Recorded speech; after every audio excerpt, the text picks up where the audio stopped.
اومدیم تو VIP ترین منطقه سالاریه یه واحد کلاسیک خیلی خوب ببینیم. با من همراه باشید.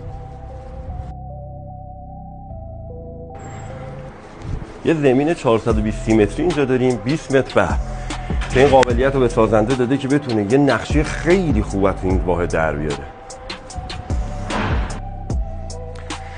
یه لابی مجلل، سرایداری 24 ساعته، سالن اجتماعات و آفیس.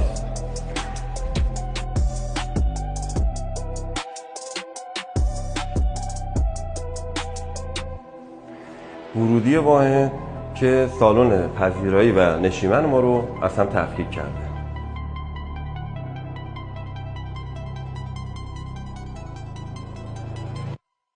یه سالن حدود 80 متری داریم، آشپزخونه، مطبخ،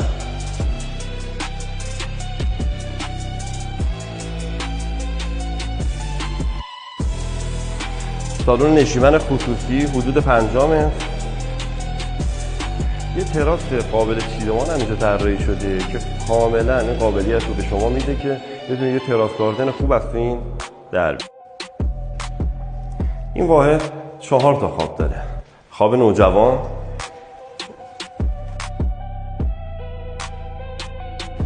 خواب کودک،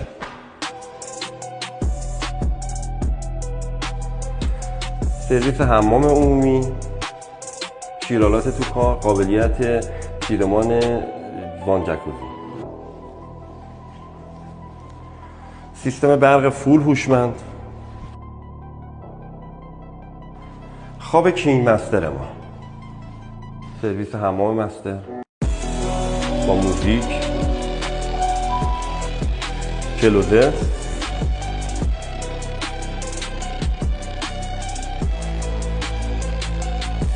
قابلیت دسترسی مستقیم به تراس.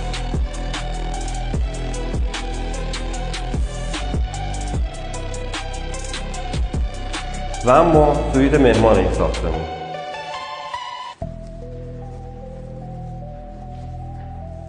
سیستم فول هوشمند لمسی،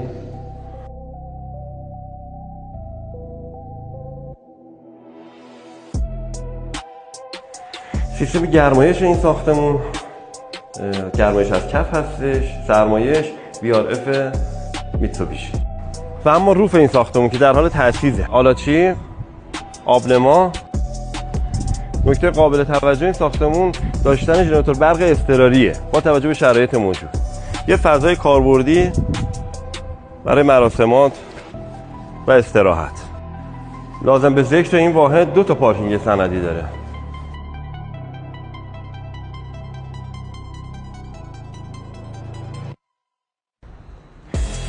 جهت اطلاعات بیشتر عدد 555 رو کامنت کنید.